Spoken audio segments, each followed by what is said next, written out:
כאן אצלנו תכירו את הכוכבת האמריקאית היפה שמשחקת סוכנת מוסד ובאה לסיור היכרות בארץ, וגם... האמת שכן, אבל מה אכפת לנו להיות מנומסים? טוב, ישראל ממש הפכה לעלייה לרגל, המון כוכבים מגיעים לפה בתקופה האחרונה. קוטה דה פבלו, כוכבת NCIS, הסדרה האמריקאית המאוד מוצלחת. שבואי נודה שלא ממש שמנו אליה לב, עד שקוטה דה פבלו, שקצת השם שלה נשמע כמו כינוח מצוין, וגם הסדרה, כאילו לא בולטת בארץ. ובוא נגיד שהיא פשוט נראית טוב, אז כולם מתלהבים מזה שהיא בארץ. בדיוק. הנה, אפילו אני בחורה אומרת את זה. בכל מקרה, היא בילתה ערב תל אביבי למדי. אז בואו נראה מה שלום קוטה דה פבלו.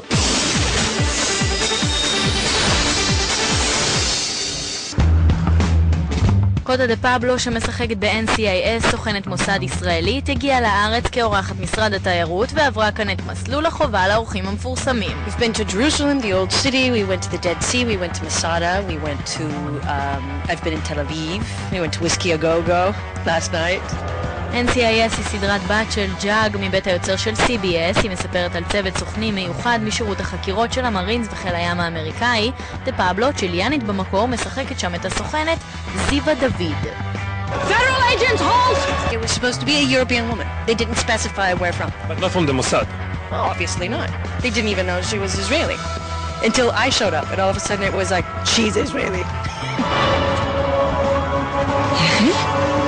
את הביקור דה פבלו בחרה לסיים ביפו במסעדת קורדיליה, ואחרי חופשה של 8 ימים בארץ וקצת אלכוהול, כבר אפשר לבדוק את רמת העברית. אני לא רוצה פתגם אותך. אני לא רוצה הפתגם? Am I saying this right? Probably not. העונה הרביעית של הסדרה משודרת בערוץ הולמרק, ויש גם מסר לצופים הישראלים.